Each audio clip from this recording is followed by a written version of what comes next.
Movie की starting 1950 के समय से होती है, जब काफी ज्यादा सुपर हीरोज हुआ करते थे जो कि सिटी में होने वाले रोबरी अटैक और बाकी बुरे कामों से लोगों को बचाया करते थे। और साथ ही सिटी के सभी लोग भी इन सुपर हीरोज के बारे में जानते थे। सभी सुपर हीरो में हमें सबसे पहले बॉब दिखाया जाता है, जिसका सुपर हीरो नेम मिस्टर लाजवाब होता है, जो कि काफी ज्यादा पावरफुल है। दूसरा है फ्रोजन, जिसके अंदर आइस वाली पावर थी। तीसरी थी इलास्टिगर्ल। बॉब और इलास्टिगर्ल की जल्दी शादी होने वाली थी। बॉब हर उस इंसिडेंट से पहले ही पहुंच जाया करता था जहां पर पुलिस पहुंचने वाली थी और सभी लोगों की हेल्प करने लगता था। एक दिन बॉब गुंडों को पकड़ रहा था तो वो छोटा बच्चा बॉब की गाड़ी में बैठ गया और कहने लगा कि मैं आपका सबसे बड़ा फैन हूँ और मैं भी आपके साथ गुंडों से लड़ूंगा। लेकिन बॉब ने उससे कहा कि तुम अभी बच्चे हो और उसे गाड़ी से बाहर निकाल दिया। लेकिन उस बच्चे ने हार नहीं मानी और वह हर समय उसी के आसपास आया करता था। एक दिन सिटी में काफी बड़ी रोबरी हुई थी। जब वो वहाँ उस चोर को पकड़ने के लिए पहुँचा था तो वहाँ वो छोटा सा बच्चा भी पहुँच चुका था। उस छोटे बच्चे के पास सुपर पावर्स तो नहीं थी, लेकिन वो अपने बनाए हुए गैजेट से उड़ सकता था। वो बॉब की मदद करना चाहता था, लेकिन बॉब ने उसे कहा कि मैं अकेले काम करता हूँ, मुझे किसी की जरूरत नहीं है। ये सुनकर वो वहाँ से जाने लगा, लेकिन तभी उस चोर ने उस बच्चे के सूट पर बम लगा दिया। लेकिन बच्चे को इस बारे में पता नहीं था। बॉब उसे बचाने के लिए उसके पीछे गया और वो बम निकलकर नीचे गिर गया, जिससे उस बच्चे की नासमझी के कारण रेलवे ट्रैक टूट चुका था। लेकिन फिर भी सामने आती ट्रेन को रोकने के लिए बॉब ने अपनी पूरी पावर लगा दी थी, लेकिन वो चोर चोरी करके निकल चुका था। उसी रात बॉब की शादी इलास्टिगर्ल से हो गई थी। एक बार एक इंसान को बॉब ने सुसाइड करते हुए बचा लिया था, लेकिन उस इंसान को यह दरियादिली पसंद नहीं आई थी और उस इंसान ने उस पर केस कर दिया और ट्रेन एक्सीडेंट में घायल हुए लोगों ने भी उस पर केस कर दिया। देखते ही देखते सारे लोग सुपर हीरोज को काफी ज्यादा बुरा मानने लगे, जिससे गवर्नमेंट ने सुपर हीरोज को बैन कर दिया, जिससे अब वो अपनी पावर का इस्तेमाल लोगों के सामने नहीं कर सकते थे। इसी कारण अब उन्हें छुप के सीक्रेटली रहना था। मूवी तभी 15 साल आगे शिफ्ट होती है, जहाँ गवर्नमेंट ने ऐसी ऑर्गेनाइजेशन बनाई थी जहाँ पर सुपर हीरोज को जॉब मिल सके। ये ऑर्गेनाइजेशन सुपर हीरोज को जॉब मिलने के अंदर मदद किया करती थी। इसी कारण बॉब की जॉब भी एक इंश्योरेंस कंपनी के अंदर लगी हुई थी। हालांकि बॉब जॉब से बिल्कुल भी खुश नहीं था। वह हर समय अपने बॉस की डांट सुना करता था और अब इनकी एक फैमिली भी थी। बॉब की वाइफ यानी कि इलास्टिगर्ल को अपने बेटे के स्कूल से कॉल आता है कि उसने अपनी टीचर के साथ काफी बुरी शरारत की है। यहाँ इनकी एक बेटी दिखाई जाती है जिसका नाम है वॉयलेट। उसकी पावर है कि यह इनविजिबल हो सकती है और प्रोटेक्टेड शील्ड बना सकती है। बॉब जब अपने घर पर पहुँचता है तो डिनर टेबल पर इलास्टिगर्ल कहती है कि तुम तुम्हारे बच्चों को कुछ समझाते क्यों नहीं हो। डैश ने आज फिर से स्कूल में काफी ज्यादा बदमाशी की है, लेकिन बॉब उसकी बातों पर ध्यान नहीं देता और अंदर चला जाता है। लेकिन तभी डैश और वॉयलेट लड़ने लग जाते हैं तो इलास्टिगर्ल बॉब को उन्हें रोकने को कहती है। इतने में वहाँ फ्रोजन आ जाता है और बॉब और फ्रोजन बाहर घूमने जाते हैं, क्योंकि वो अक्सर मिला करते थे। प्रेजेंट टाइम के अंदर यह किसी भी तरीके से सुपर हीरो नहीं है, लेकिन अगर इन्हें कभी भी कोई गलत काम होता हुआ दिखता था तो यह जरूर वहाँ पर पहुँच जाया करते थे। इन्हें पता चलता है कि एक बिल्डिंग के अंदर आग लगी है और अब ये लोगों की मदद करने के लिए ये वहाँ पहुँच जाते हैं, लेकिन इनकी यह हेल्प इन्हीं के ऊपर भारी पड़ जाती है। वह लोगों को बचाते हुए वो एक ज्वेलरी शॉप के अंदर एंटर करते हैं और तभी वहाँ पर पुलिस पहुँच जाती है और उन लोगों को चोर समझा जाता है, लेकिन फ्रोजन अपनी पावर से उसे फ्रीज कर देता है। बॉब घर जाता है तो इलास्टिगर्ल काफी ज्यादा गुस्से में थी। वो बॉब से कहती है कि तुम्हें सुपर हीरो की पावर लोगों को नहीं दिखानी है तो फिर तुम लोगों की हेल्प क्यों करते हो। तो बॉब कहता है कि यह हमारी ड्यूटी है, आखिर हम अगर हेल्प नहीं करेंगे तो कौन करेगा। डैश और वॉयलेट भी ये सब देख रहे होते हैं, जिसका बॉब को पता चल जाता है। वो उनसे कहता है कि हम तो सिर्फ बातचीत कर रहे थे। अगले दिन बॉब का बॉस उसे बहुत डांटता है। तभी बाहर कोई चोर किसी को लूट रहा होता है। ये देखकर बॉब उसकी मदद करने के लिए जाने लगता है, लेकिन उसका बॉस उसे मना कर देता है, जिससे बॉब को गुस्सा आ जाता है और वो अपने बॉस को गले से उठाता है और फेंकता है। लेकिन बॉब में इतनी ज्यादा पावर होने की वजह से उसका बॉस 5-6 दीवारों को तोड़ते हुए काफी दूर जाकर गिरता है, जिससे उसकी सारी हड्डियां टूट जाती है। एक गवर्नमेंट ऑफिसर बॉब को कहते हैं कि अब तो तुम्हारी जॉब की छुट्टी हो गई है, लेकिन तुम ऐसा क्यों करते हो और हम तुम्हें कब तक हेल्प करते रहेंगे। अब तुम्हें तुम्हारी हेल्प खुद ही करनी पड़ेगी। बॉब इन चीजों से काफी ज्यादा परेशान हो गया था, क्योंकि उसके पास कोई जॉब नहीं थी और अगर जॉब नहीं होगी तो उसे सिटी चेंज करनी पड़ेगी नई जॉब के लिए। उस टाइम पर वह अपने लेटर्स चेक कर रहा था और तभी एक लेटर में एक टेबलेट मिलता है जिसमें मिराज नाम की एक लड़की बॉब को एक इन्फॉर्मेशन बताती है कि हम लोगों ने एक रोबोट बनाया था, लेकिन उसकी पावर कुछ ज्यादा ही एक्सट्रीम हो गई है और अब वो कंट्रोल से बाहर हो गया है और वो हमारे आइलैंड पर तबाही मचा रहा है। इसीलिए हमें तुम्हारी हेल्प चाहिए। अगर तुम ऐसा कर पाओगे तो हम तुम्हें तुम्हारी एनुअल सैलरी से 3 गुना ज्यादा पैसे देंगे। बॉब इलास्टिगर्ल को बताता है कि वो ऑफिस के काम से बाहर जा रहा है।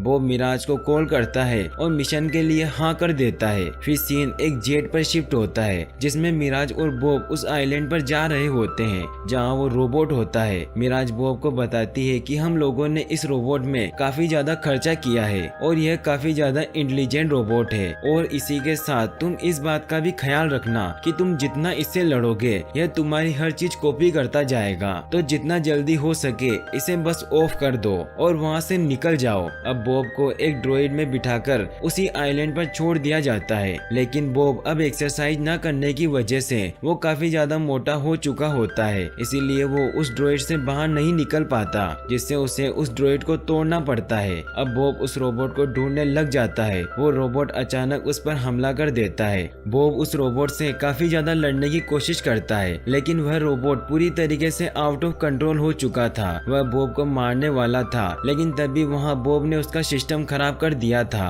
और अब रोबोट खुद ही अपने आप को मारने लग जाता है और वो खराब हो जाता है और बॉब अपने मिशन में सक्सेसफुल हो चुका था। इसी कारण अब बॉब को डिनर पर बुलाया जाता है। डिनर पर मिराज उसे बताती है कि हो सकता है कि तुम्हें आगे भी और ऐसे ही मिशन मिलते रहे। बॉब अपने काम से काफी ज्यादा खुश था और अब वो अपनी फैमिली के साथ भी टाइम स्पेंड कर रहा था, क्योंकि एक तो वह अपने सुपर पावर्स यूज कर सकता था और दूसरा अब उसके पास पैसे भी थे और अब वो खुद को वापस से फिट करने के लिए एक्सरसाइज करना भी शुरू कर देता है। अब बॉब बहुत एक्सरसाइज करता है और पहले जैसा फिट हो जाता है। एक दिन वह देखता है कि उसका सुपर हीरो वाला सूट थोड़ा सा फट चुका है। इसी वजह से वो अपने पुराने सुपर हीरो सूट डिजाइनर के पास जाता है जिसका नाम एडना था। बॉब एडना से कहता है कि मुझे बस इस सूट को रफू करवाना है क्योंकि ये थोड़ा सा फट गया है। तो एडना कहती है कि तुम इतने बेकार से सूट को नहीं पहन सकते, मैं तुम्हारे लिए एक नया सूट बना दूंगी। वहीं दूसरी तरफ इलास्टिगर्ल कपड़ों को ड्रावर में रख रही होती है तो वो देखती है कि बॉब का सूट वहाँ नहीं है। तभी बॉब को मिराज का कॉल आता है और वो उसे एक नए मिशन पर आने को कहती है। ये बातें इलास्टिगर्ल भी सुन लेती है और वो बॉब से पूछती है, लेकिन वो कुछ भी नहीं बताता और कार लेकर चला जाता है। वो मिराज के साथ एक आइलैंड पर जाता है जहाँ मिराज उसे एक सीक्रेट बिल्डिंग में लेकर जाती है और वो उसे बताती है कि आप अभी आराम कीजिए, आपको 2 बजे नए मिशन के बारे में बताया जाएगा। वहीं दूसरी तरफ इलास्टिगर्ल रूम की सफाई कर रही होती है तो वो देखती है कि बॉब का सूट फटा हुआ है तो वो एडना को कॉल करती है। तो एडना उसकी बात सुने बगैर उसको अपने बनाए हुए सुपर सूट दिखाने के लिए बुलाती है। दूसरी तरफ बॉब आइलैंड पर मीटिंग के लिए वेट कर रहा होता है, लेकिन तभी वहाँ पर गेट ओपन होता है और वह बड़ा सा रोबोट उसके सामने आ जाता है। लेकिन इस बार उस रोबोट के साथ में एक और लड़का भी खड़ा था। यह लड़का वही था जो आज से 15 साल पहले एक छोटा सा बच्चा था जिसे बॉब ने डांट कर भगा दिया था। वह लड़का बॉब को काफी ज्यादा हर्ट करता है और बताता है कि आज से इतने साल पहले तुमने मुझे हेल्प करने से मना कर दिया था, तब से मैंने सोच लिया कि किसी के भरोसे नहीं रहना है और मैंने खतरनाक गैजेट बनाए और उन्हें सेल करने लगा, जिससे आज मैं इतना अमीर और इतना पावरफुल बन गया हूँ कि मैं तुम्हें भी हरा सकता हूँ। उसका नाम सिंड्रोम होता है। सिंड्रोम बॉब को मारता दूर फेंक देता है और वो पानी में जाकर गिरता है, लेकिन तभी वो वहाँ भी आ जाता है तो बॉब झरने से नीचे कूद जाता है। तो सिंड्रोम उसे मारने के लिए नीचे बॉम्ब फेंकता है, लेकिन बॉब वहाँ से बचकर एक केव में पहुँचता है और तब उसे पता चलता है कि उसके साथी को भी सिंड्रोम ने ही मारा है। सिंड्रोम को लगता है कि बॉब मर गया है। वहीं दूसरी तरफ इलास्टिगर्ल एडना से मिलती है तो एडना उसको पूरी फैमिली के सुपर हीरो सूट दिखाने लगती है कि उनके बच्चों के अंदर जितनी भी पावर है उसी के अकॉर्डिंग मैंने ये सारे सूट बनाए हैं। यह हर कंडीशन में तुम्हारे साथ रहेंगे, तुम भागो दौड़ो इनविजिबल हो जाओ या चाहे जल ही क्यों न जाओ। अब बॉब अपनी जान बचाकर वापस से उसी जगह पहुंचता है जहां पर सिंड्रोम रहता है। बॉब काफी चालाकी से सबसे छिपकर एक ऐसी जगह पर पहुंचता है जहां पर एक बहुत बड़ी स्क्रीन थी और एक पासवर्ड लगा था। वहां बॉब को पता चलता है कि बॉब की फैमिली और फ्रोजन के अलावा जितने भी सुपर हीरोज थे उनको सिंड्रोम ने एक एक करके मार मार दिया है। और वहीं इलास्टिगर्ल यह सोचकर परेशान हो रही थी कि आखिर बॉब कहाँ है और वो कौन सी मुसीबत में फंस गया है। तो एडना उसकी हेल्प करती है और बताती है कि मैंने बॉब के सूट में एक ऐसा गैजेट फिट किया है जिससे तुम ये पता लगा सकती हो कि बॉब इस टाइम पर कहाँ पर है। जैसे ही इलास्टिगर्ल रिमोट का वो बटन ऑन करती है वैसे ही बॉब के पास में एक सिग्नल पहुंचता है जिससे उस जगह की हर एक गन मशीन बॉब पर अटैक कर देती है। इलास्टिगर्ल को पता चल चुका था कि बॉब अभी किसी न किसी मुसीबत के अंदर है, इसी कारण वह अपना कॉस्ट्यूम लेकर वहाँ से पैकिंग करके जाने वाली थी। लेकिन उसी टाइम पर उसके दोनों बच्चे भी ये चीज देख लेते हैं कि मॉम आखिर कहाँ पर जा रही है। एडना अपने किसी फैमिली मेंबर से हेल्प मांगती है कि उसे एक जेट की जरूरत है। फिर दिखाया जाता है कि एडना एक जेट लेकर उसी आइलैंड पर जा रही थी जहाँ पर बॉब से आने वाले सिग्नल मिल रहे थे।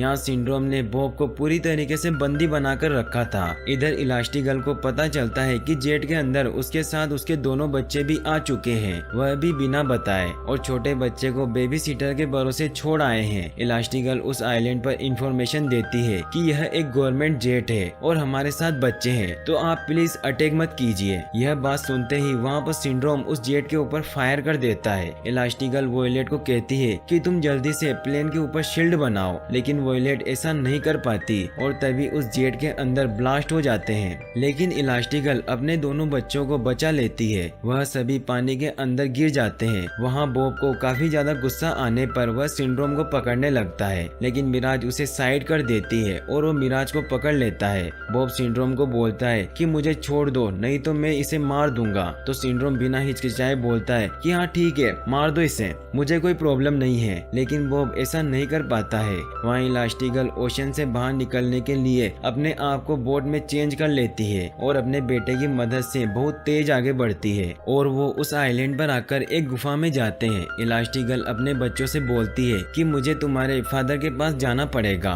तुम दोनों मुझसे प्रॉमिस करो कि अगर किसी भी तरह की कोई भी मुसीबत आएगी तो तुम दोनों अपनी पावर्स यूज करोगे और एक दूसरे का साथ दोगे। अब इलास्टिगर्ल भी सबसे छिपकर लैब तक पहुंच जाती है, लेकिन वहां की एंट्री गेट के अंदर वह फंस जाती है। वो वहां के गार्ड्स को एक दो पंच लगाती है और उसके बाद में वहां से एक्सेस कार्ड लेकर निकल जाती है। यहाँ डैश उस केव के अंदर घूम रहा था, लेकिन तभी उसे पता चलता है कि यहाँ से तेज आग निकलने वाली है और डैश वॉयलेट को लेकर बाहर आ जाता है। तभी वो देखते हैं कि यहाँ से एक रॉकेट लॉन्च हुआ है और उसकी की सारी गर्मी इसी केव से बाहर निकल रही थी। वो दोनों फॉरेस्ट में पहुँचते हैं। इधर मिराज जब बॉब को रिलीज करती है तो बॉब मिराज का गला पकड़ लेता है, लेकिन मिराज कहती है कि तुम्हारी फैमिली अभी भी जिंदा है। इतने में वहाँ इलास्टिगर्ल भी आ जाती है और इन दोनों को पता लगता है कि दोनों बच्चे अभी मुसीबत में हैं और फिर वो जंगल के लिए निकलते हैं। वहीं दूसरी तरफ डैश और वॉयलेट को सिंड्रोम के लोग देख लेते हैं, जिनके पास काफी खतरनाक प्लेन होते हैं जो कि उनके ऊपर अटैक करने लगते हैं और अब वो दोनों उनसे बचने के लिए अपनी सुपर पावर्स का यूज करते हैं। डैश काफी तेजी से भागता है, इतना स्पीड से कि वो पानी के ऊपर भी भाग रहा था।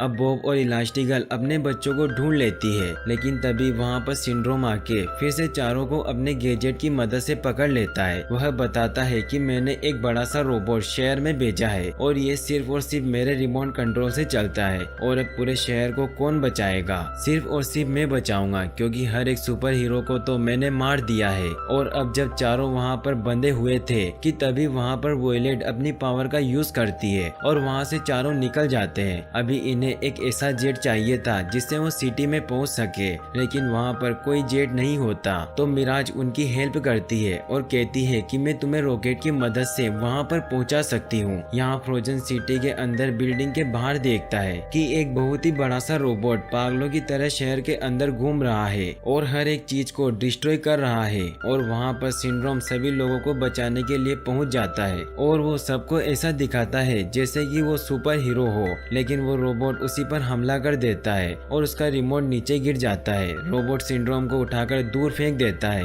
वहीं दूसरी तरफ इनक्रेडिबल फैमिली रॉकेट की मदद से वहाँ आ जाती है, लेकिन तभी रोबोट वॉयलेट और डैश के ऊपर हमला कर देता है और वो रोबोट उनको कुचलने ही वाला होता है कि तभी वहाँ पर बॉब आकर अपने बच्चों को बचा लेता है और बॉब रोबोट से लड़ने लगता है, लेकिन बॉब उससे नहीं जीत पाता। तभी उसको वहाँ पर एक रिमोट मिलता है और उसको याद आता है कि ये सिंड्रोम का है और वो इसी की मदद से रोबोट को कंट्रोल करता था। लेकिन इतने में ही रोबोट उस पर हमला कर देता है और वो रिमोट डैश की तरफ फेंक देता है और डैश उस रिमोट को पकड़ने जाता है, लेकिन तभी वो रोबोट उस पर भी हमला कर देता है। तो फ्रोजन वहाँ आकर डैश को बचाता है। वो सब रिमोट की मदद से रोबोट को कंट्रोल करने की कोशिश करते हैं, लेकिन अभी भी वो रोबोट कंट्रोल में नहीं आया था। तब बॉब को याद आता है कि यह सिर्फ और सिर्फ अपने ही हाथ से डिस्ट्रॉय हो सकता है और आखिर में इलास्टिगर्ल एक ऐसा बटन प्रेस करती है कि सीधा रोबोट का एक हेड जो कि टूटा हुआ था वो सीधा रोबोट के अंदर जाता है और उस रोबोट में एक छेद हो जाता है और वो पानी में गिरकर पूरी तरह से डिस्ट्रॉय हो जाता है। और अब वहाँ पर खड़े हर एक इंसान को पता चलता है कि अभी भी सुपर हीरोज जिंदा है